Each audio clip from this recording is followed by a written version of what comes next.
Bonjour à tous, c'est Nico pour un nouvel épisode de la chaîne de Nico. Et aujourd'hui, on va s'occuper de mon badge qui me permet de ouvrir mon garage. En fait, je l'ai perdu à moto et j'ai de la chance, mon cousin l'a retrouvé au feu en fait, où je l'avais perdu.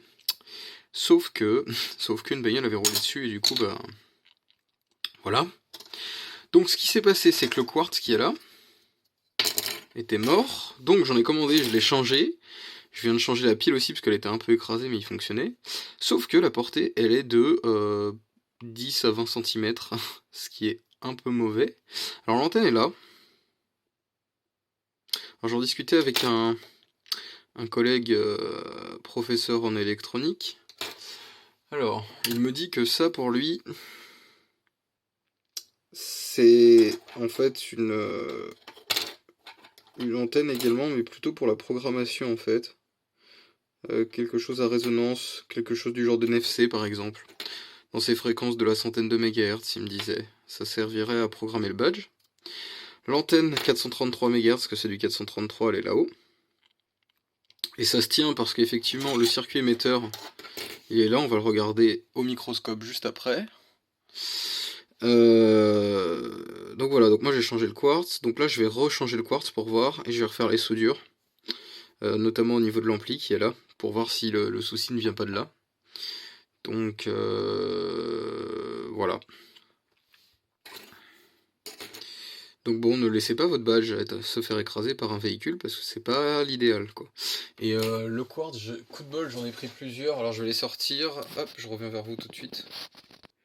Voilà, c'était vendu par 5, donc c'est des... J'ai repris exactement la même fréquence, hein. C'est du 13560, alors on va pas voir comme ça, mais... on va le voir au microscope après, c'est des 13560, alors je vais quand même le changer pour voir. Mais, parce que j'en ai d'autres du coup. Alors celui d'origine était un peu plus large, mais c'était pareil, hein, c'était un composant montant surface comme celui-ci. Donc je vais voir ça, je vais rechanger le quartz et puis bah, je reviens vers vous. Hein. Bon, déjà on va mettre ça sur le microscope et puis on va regarder ça ensemble.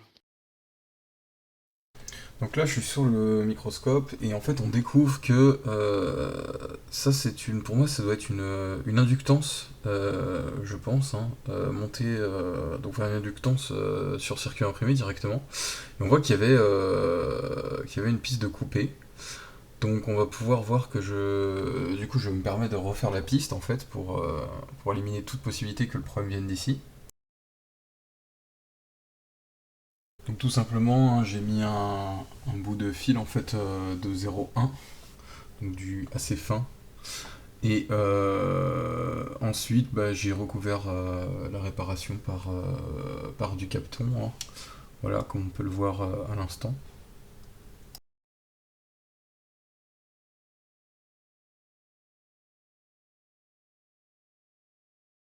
Donc là maintenant on voit refaire les soudures